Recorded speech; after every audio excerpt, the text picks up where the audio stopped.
The glass vase shattered against Amara's head with a sickening crack. Blood trickled down her temple as she crumpled to the polished floor of their luxurious Lagos home.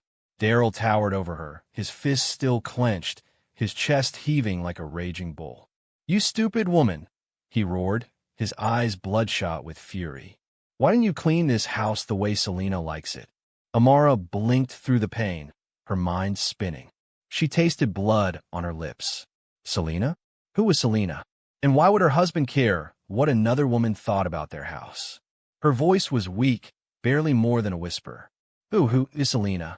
Daryl's response was a brutal kick to her stomach. Amara cried out, curling into herself on the cold tiles. "Don't ask me foolish questions. Just do what I tell you." His words thundered in the room like a curse. She gasped for breath, her body trembling. This was not the first time he had beaten her. For 6 long months, every Monday night, Daryl came home with fire in his eyes and violence in his hands. But this night was different. Tonight, he spoke another woman's name. Amara was 28 years old. For 5 years, she had played the role of Daryl's dutiful wife.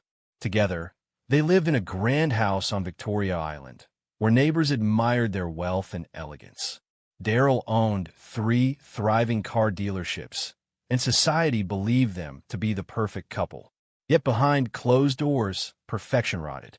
They had no children, and Daryl's mother blamed Amara relentlessly.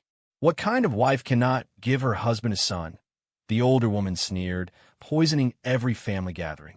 Amara endured the shame in silence, believing her husband's love was enough. But tonight, she realized love had been a lie. As she lay bleeding, Daryl's phone buzzed on the table. He snatched it up with a sudden gentleness in his voice. "Hello, my love," he cooed. Amara's heart froze. This was not the voice he used with her. This was soft, tender, almost worshipful. "Yes, Selena. I'm coming now. Don't worry. She won't disturb us anymore. I've taken care of her." Amara's chest tightened until she could barely breathe. Her husband, the man she had sacrificed everything for, was speaking to another woman, promising her freedom while leaving his wife broken on the floor. Daryl grabbed his car keys and strode toward the door, pausing only to hurl one last dagger at her. "Clean up this mess before I get back. And remember, Monday nights belong to Selena. That's why you need to learn who the boss is in this house." The slam of the door echoed through the mansion like thunder. Silence pressed in around Amara. Her body ached, her face throbbed, her stomach burned, but deeper than all the wounds was the sharp cut of betrayal. She crawled, inch by inch, toward the bathroom, leaving a trail of red behind her. Inside the bathroom, Amara gripped the sink, staring at the mirror. A swollen face stared back at her, one eye already darkening, a deep gash glistening on her forehead. Her reflection looked like a stranger. For the first time in months, she did not feel fear. She did not feel sorrow. She felt anger, pure, searing anger that made her trembling hands steady. She washed the blood from her face, pressed a towel against her wound, and walked into the bedroom. Her heart pounded as she reached for her phone. She had been silent too long. Not tonight. Her hand shook as she dialed Tola, her oldest friend, the one person she trusted. When Tola answered, Amara's voice cracked. "Tola, I need your help." On the other end, her friend's tone shifted instantly. "Amara, what happened? You sound strange." Amara's lips quivered, but her words spilled out. "Daryl, he's cheating on me. He beats me every Monday night because of some other woman. Her name is Selena." Silence fell for a heartbeat. Then Tola's voice was low, firm, and dangerous. "Come to my house. Right now. We're going to find her." Amara gripped the steering wheel, her knuckles white as she drove through the midnight streets of Lagos. Her head still throbbed, but it was nothing compared to the storm inside her chest. When she reached Tola's house in Lekki, her friend was waiting at the gate, arms open wide. "Come inside," Tola urged, hugging Amara carefully, eyes widening at the bruises and blood. "We're going to make him pay for this. I promise you." The two women sat at the kitchen table, the glow of a laptop between them, their voices hushed but heavy with fire. "Tell me everything you know about her," Tola said, fingers poised over the keyboard. Amara shook her head helplessly. I only heard her name tonight. He said Monday nights belong to her. That's why he hurts me. To please her somehow. Tola's eyes hardened. What about his phone? Do you know the password? Yes. Our wedding date. But he never lets it out of his sight. Tola smirked. Don't worry. We'll find another way. Men like Daryl always leave a trail. For 2 long hours, they searched his social media accounts, but found nothing. Until Tola's eyes lit up with an idea. What about his business? She asked suddenly. Maybe she works for him. They pulled up the websites of Daryl's car dealerships. On the 3rd site, Tola stopped. Look at this. Amara leaned closer. There was a photograph of Daryl at a corporate party. Beside him stood a young woman in a red dress, her smile radiant, her hand resting lightly on his arm. The caption read, Mr. Daryl Adabi with Miss Selena Okafor, our best sales manager. Amara's stomach dropped. Her breath caught in her throat. The name was real. The woman was real. And she worked for him. Amara's eyes fixed on the screen. Selena looked younger than her, maybe 24 or 25, with flawless skin and long, flowing hair. Her makeup was sharp, her red dress clinging perfectly, and her smile shone like she owned the world. But it was the way she leaned toward Daryl that made Amara's stomach twist. It was intimate, careless, as if the woman had no fear of being seen. Amara whispered through clenched teeth, She works for him. She works at his shop. Tola scrolled through more pictures, and each new image burned hotter than the last. In one photo, Daryl and Selena stood close at a dealership event, their hands almost touching. In another, they shared laughter at a restaurant table, his fingers curled around hers. This one was posted just 3 weeks ago. Tola pointed out, her lips pressed tight. Amara's chest ached. While I was home cooking his dinner, he was out holding her hand. Her voice trembled with disgust. Tola leaned forward, her voice sharp. And he parades her in public? That man doesn't even try to hide it. He thinks you'll never fight back. Tola's fingers tapped rapidly, pulling up Selena's personal social media page. The feed was filled with luxury, designer handbags, sparkling jewelry, expensive dresses. Amara stared in disbelief at one particular photo. That necklace, she whispered.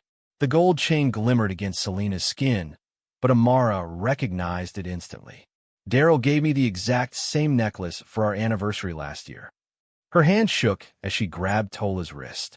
I haven't seen it in months. Tola's jaw tightened. Then he stole it from you and gave it to her. Shameless. They scrolled deeper, their eyes catching on a post that made Amara's blood run cold. Selena lounged in a bedroom, dressed in nothing but a white robe. At first glance, it seemed ordinary, but Amara's breath caught when she saw the background. A window draped with blue curtains. Not just any curtains, her curtains. In Lagos. Amara's voice was no longer trembling. It was hard, flat, steady. That's my bedroom. That woman has been in my house. In my bed. Tola reached across the table, placing a firm hand on her friend's shoulder. Amara, this is more than enough. You've got pictures, proof of gifts, and now evidence she's been in your home. But the question is, what do you want to do with all of this? Amara was silent for a long time, her thoughts roaring like waves. Then she lifted her eyes, no longer the broken wife who had called crying. Her lips curved into a cold, deliberate smile.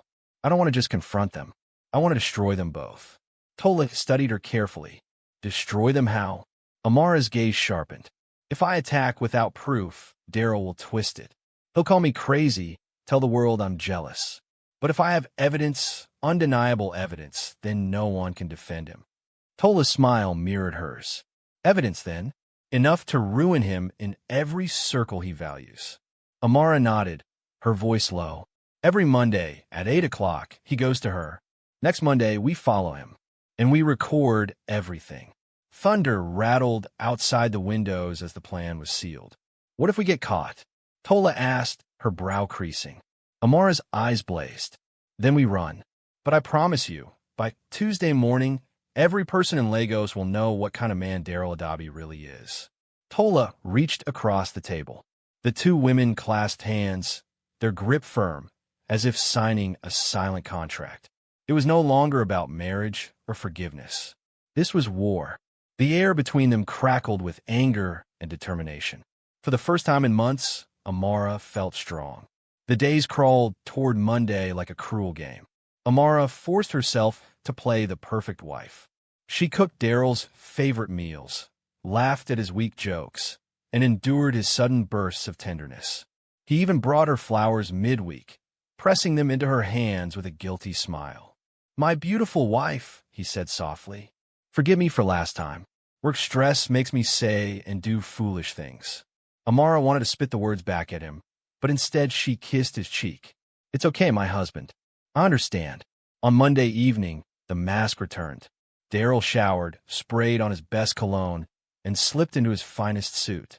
He checked his reflection 3 times, humming under his breath. "I've got a business meeting tonight," he lied easily. "Don't wait up for me." Amara's smile was sweet enough to sting. "Of course, darling. I'll keep your dinner warm." The second his car rolled out of the compound, Amara snatched her phone and called Tola. "He just left. Meet me at Oloja Street. Bring your camera." Amara changed into dark clothes, tying a scarf tightly around her hair. Her heart pounded as she grabbed her car keys, but it was not fear that pushed the rhythm. It was anticipation. Together, she and Tola followed Daryl's car through the traffic, weaving between buses and taxis until he pulled into the glowing entrance of a 5-star hotel in Ikoyi, the Golden Tulip. They parked across the street, watching. At 8:15, a sleek red car arrived. Selena stepped out in a black dress that clung to her curves, her heels clicking on the pavement. Tola hissed under her breath. "That's her. The mistress." Amara's pulse quickened as she saw Daryl enter the hotel lobby minutes later. He walked with the confidence of a man who believed he was untouchable.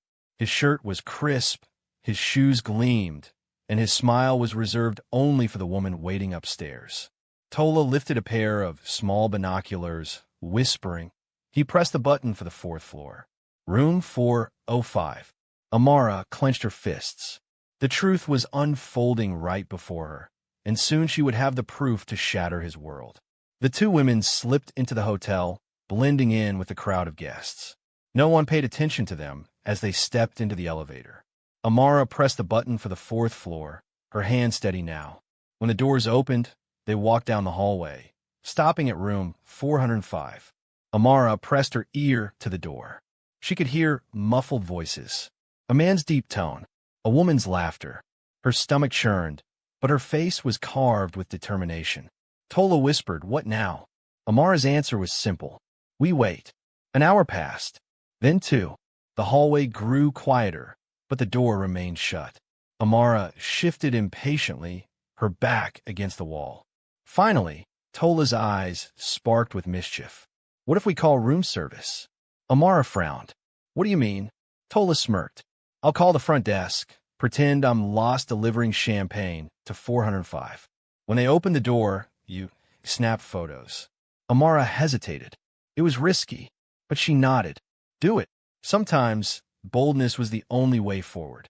Tola pulled out her phone and dialed the hotel. "Hello, this is room service. I have champagne for room 405, but I can't find the room. Can you direct me?" The worker gave clear directions, confirming the room was indeed occupied. But what chilled Amara was the name. Mr. and Mrs. Daryl Adabi. Her knees weakened. He had registered under his real name, but with Selena as his wife. She whispered fiercely, "Did you hear that? He's pretending she's his wife." Tola's eyes darkened. "Then let's catch him in the act." At last, the door creaked open. Amara readied her phone, her heart hammering. Daryl stepped into the hallway first, his shirt wrinkled, his hair disheveled. He looked nothing like the polished businessman he showed the world.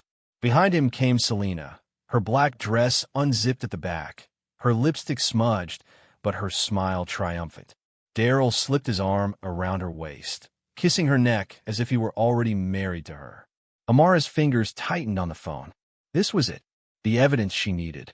Daryl's voice was low, tender, and sickeningly sweet. "Same time next Monday, my love." Selena giggled, brushing her fingers along his jaw. "Of course. But next time, bring me that diamond bracelet you promised, the one from your wife's jewelry box." Amara nearly gasped, but she bit her lip and kept recording. The betrayal was worse than she imagined. It wasn't just lust. It was theft, deception, and shamelessness.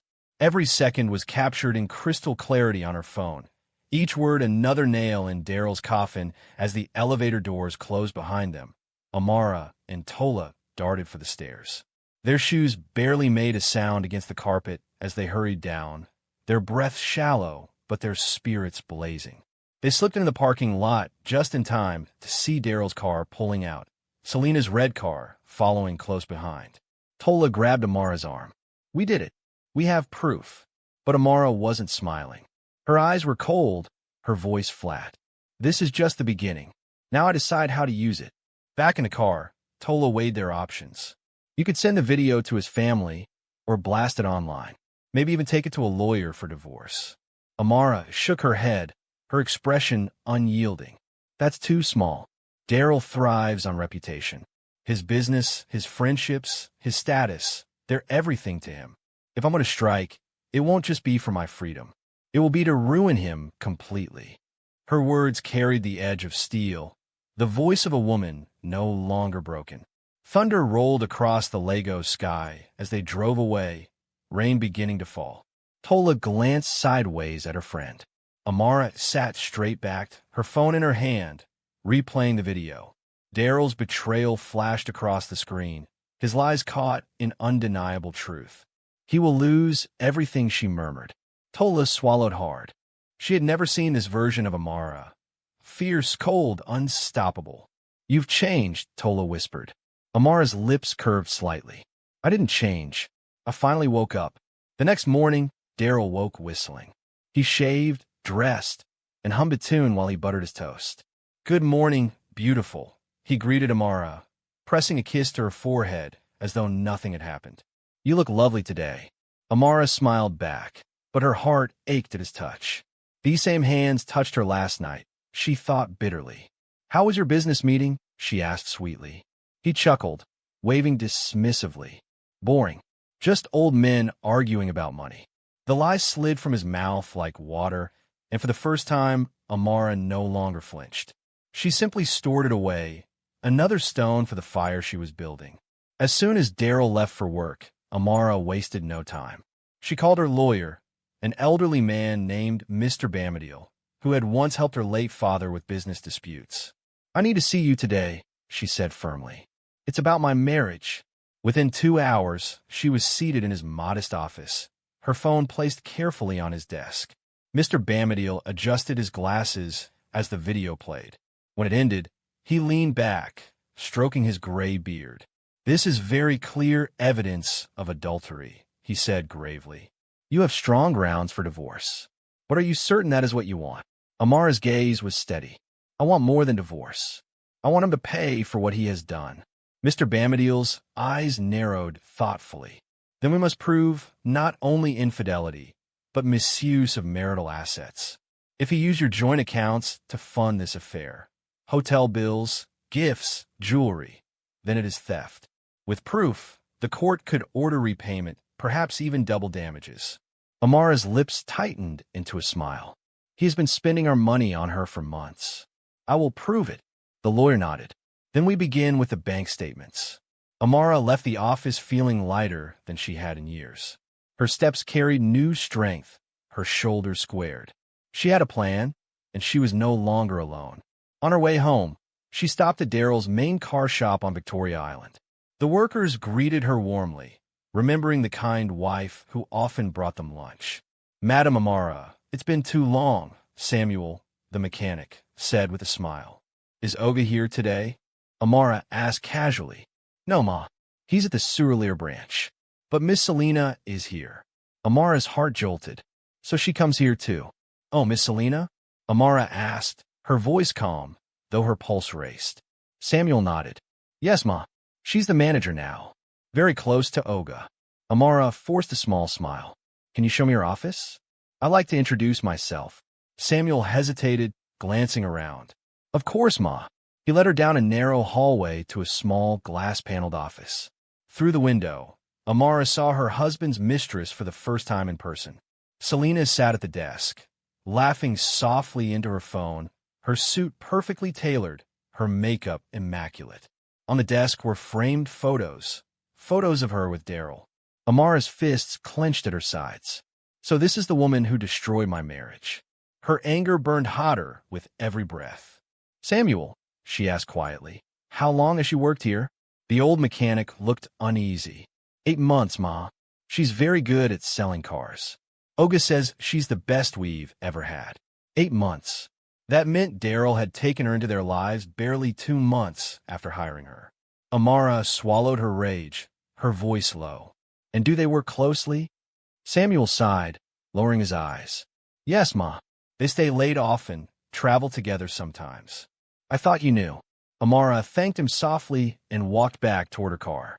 Her chest was tight, her eyes stinging, but she did not let the tears fall. Instead, she waited. 2 hours passed before Selena finally stepped outside, her red car keys in hand. Amara stepped forward. Excuse me. Selena turned, her expression startled. Up close, she was even younger than Amara expected, no older than 24. Amara lifted her chin. I'm Amara Adabi, Daryl's wife. For a moment, Selena froze. Then, to Amara's shock, the young woman smirked. So, Selena said smoothly, her voice dripping with arrogance. You're the wife. I was wondering when we'd finally meet. Amara's chest heaved. I know about the affair. Selena tilted her head, smiling wider. Good. Then you know he doesn't love you anymore. He loves me now. The words hit Amara like stones. Her voice rose, trembling with fury. You're destroying my marriage. Selena's laugh was sharp, cruel. Your marriage was already broken. He told me you can't give him children. What kind of wife are you, really? Amara's vision blurred with rage. And what kind of woman seduces a married man? Selena leaned closer, her perfume strong and cloying. The kind who gives him what he needs, passion, excitement, fire, things you clearly can't provide. She slipped in her car, rolling down the window with a final smirk. Oh, and thank you for the diamond necklace. It looks far better on me than it ever did on you.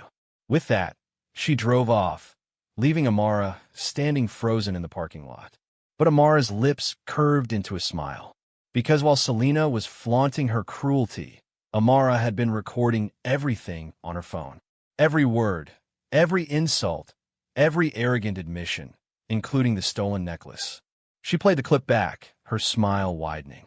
Now she had her husband's mistress on tape, too. You've just given me the weapon I needed, Amara whispered. Her heart no longer ached with grief. It pounded with resolve. The war was no longer just against Daryl. It was against Selena, too, and Amara was ready to fight. That night, Daryl came home earlier than usual, carrying flowers and a box of chocolates. He grinned as though nothing in the world could stain his joy. My beautiful wife, he said warmly, handing her the gifts. Amara accepted them with a practiced smile. These are lovely. What's the occasion? He kissed her cheek. No occasion. I just wanted to remind you how much I love you. While he showered, Amara checked the receipt tucked into the bouquet. 15,000 naira for flowers. How much did he spend on Selena's gifts tonight? She thought darkly, her anger hidden behind a mask of sweetness. At dinner that evening, Daryl was unusually cheerful. He served Amara portions of food, cracked jokes, and laughed louder than usual. How was your day, sweetheart? He asked, chewing noisily. Amara forced a gentle smile. Quiet. I went shopping and visited Tola. Nothing special. He nodded approvingly. Good. You should go out more often. Enjoy yourself. Don't stay cooped up in this house. Amara almost choked on her food. She could see his real motive clearly. He wanted her out of the way so Selena could slide in more easily.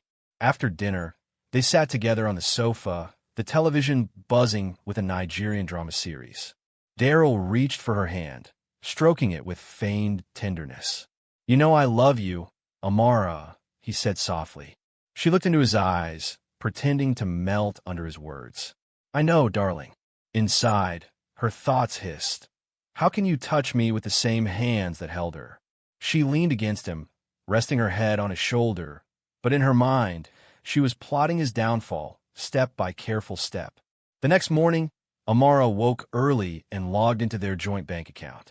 As she suspected, Money had been draining steadily for months: hotel bookings, jewelry stores, luxury restaurants. Each transaction told the story of Daryl's betrayal. She printed every receipt and tucked them into a brown envelope. Her hands no longer trembled. They were steady, precise, like the hands of a surgeon preparing for an operation. She would dissect Daryl's life, piece by piece, until nothing remained of the man who had broken her. Later that day, Amara met Tola again at a small cafe near Lekki. She slid the envelope across the table. "This is everything I found. He's been using our money for her." Tola's eyes widened as she flipped through the receipts. "This is gold, Amara. With this and the video, he has no defense." Amara sipped her tea calmly.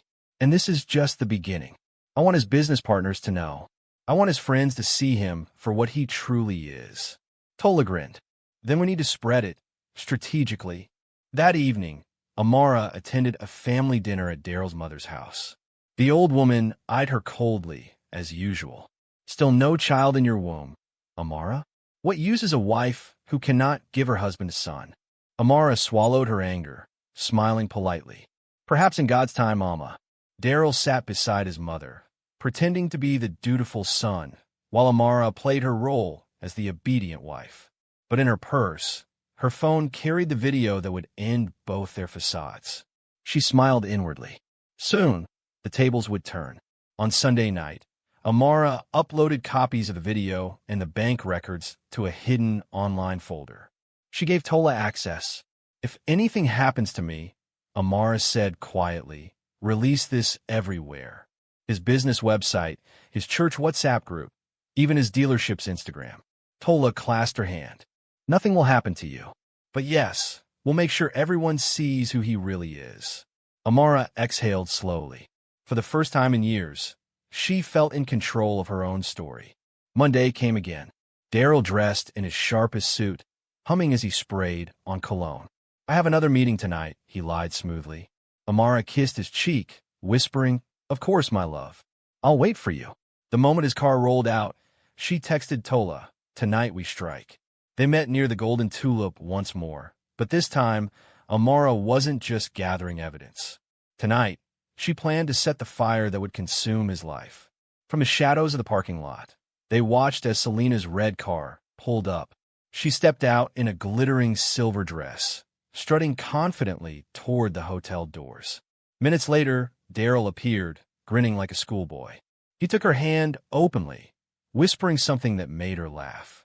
Amara filmed everything, her phone steady. "Perfect," she murmured. "He's digging his own grave." Tola whispered, "What's the plan?" Amara's eyes gleamed. "Tonight, this video goes public."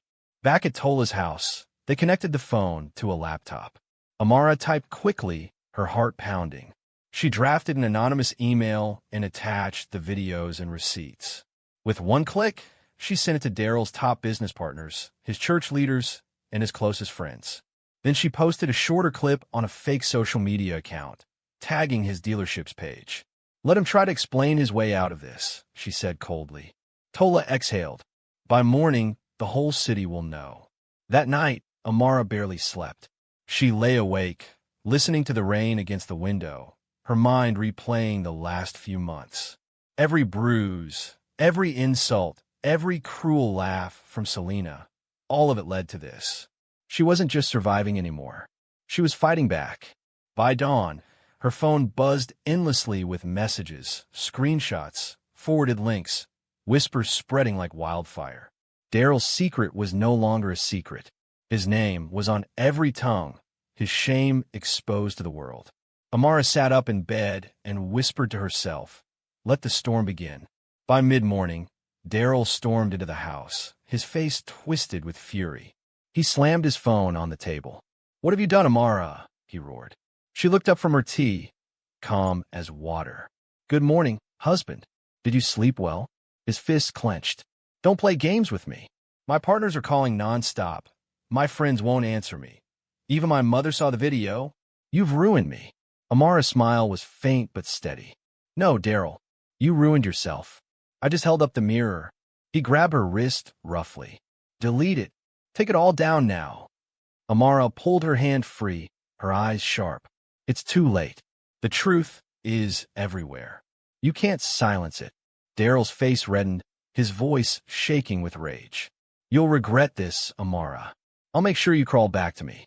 She stood, her voice cold as steel. I've been crawling for years. Not anymore. I'd rather stand alone than bow to a man like you. For the first time, Daryl faltered. Calls kept flooding in. His biggest client canceled a major contract. The bank demanded explanations for suspicious withdrawals. Even his employees whispered behind his back, sharing the viral clips of him kissing Selena in the hotel hallway. Daryl slammed doors, shouted into phones, and cursed at everyone. But everywhere he turned, the scandal followed him. Amara watched silently, every word of his frustration feeding her satisfaction.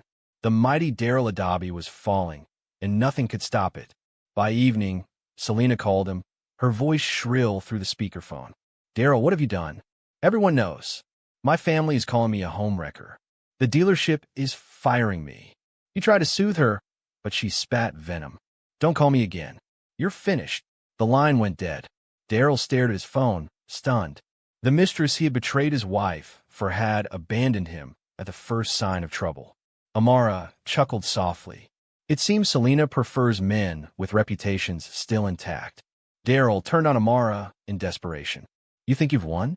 You think anyone will respect you after this? She met his gaze unflinchingly. Respect doesn't come from hiding the truth. It comes from surviving it. Her calmness infuriated him even more. You'll leave this house with nothing, he shouted. Amara's voice rose, clear and commanding. This house is mine as much as yours. And when the court sees the proof, I will take what belongs to me, and more. For the first time, Daryl realized she was no longer afraid. Days turned into weeks, and Daryl's empire crumbled. Customers refused to buy from a man branded as a thief and a cheat. His mother stopped defending him, humiliated by the scandal. Friends who once admired him now crossed the street to avoid him. Meanwhile, Amara walked with her head high. At markets, women whispered her name with admiration. That's the wife who exposed her cheating husband. Instead of pity, she received respect. Instead of shame, she carried power. In court, Amara presented the videos, the bank records, and the recording of Selena admitting to stolen jewelry.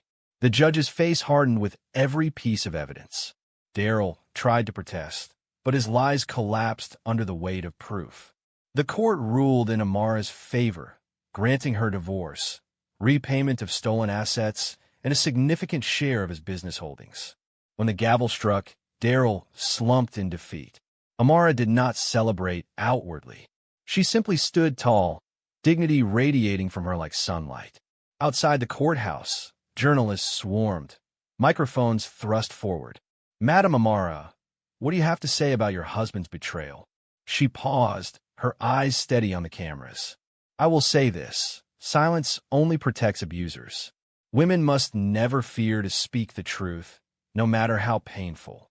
I was silent too long, but not anymore. Her words echoed far beyond the courthouse steps, sparking conversations in homes, offices, and churches across Lagos. That night, Amara returned to her now peaceful home. She stood before the mirror where months ago she had stared at a broken, bleeding woman. The reflection had changed. Her wounds had healed, her eyes were steady, her lips firm with resolve. She whispered to her reflection, "You survived. You fought back, and you won." For the first time in years, she allowed herself to cry. But these were not tears of sorrow. They were tears of release, of freedom, of rebirth. As dawn broke over Lagos, Amara sat on her balcony with Tola, sipping tea. "So what now?" Tola asked softly. Amara smiled, the sun warming her face. "Now I rebuild. Not for him, not for anyone else, for me." The city below bustled with new life, but in her heart, peace bloomed. She was no longer Daryl's wife, no longer Selena's rival. She was Amara, the woman who refused to stay silent, the woman who turned betrayal into strength. And her story was only just beginning.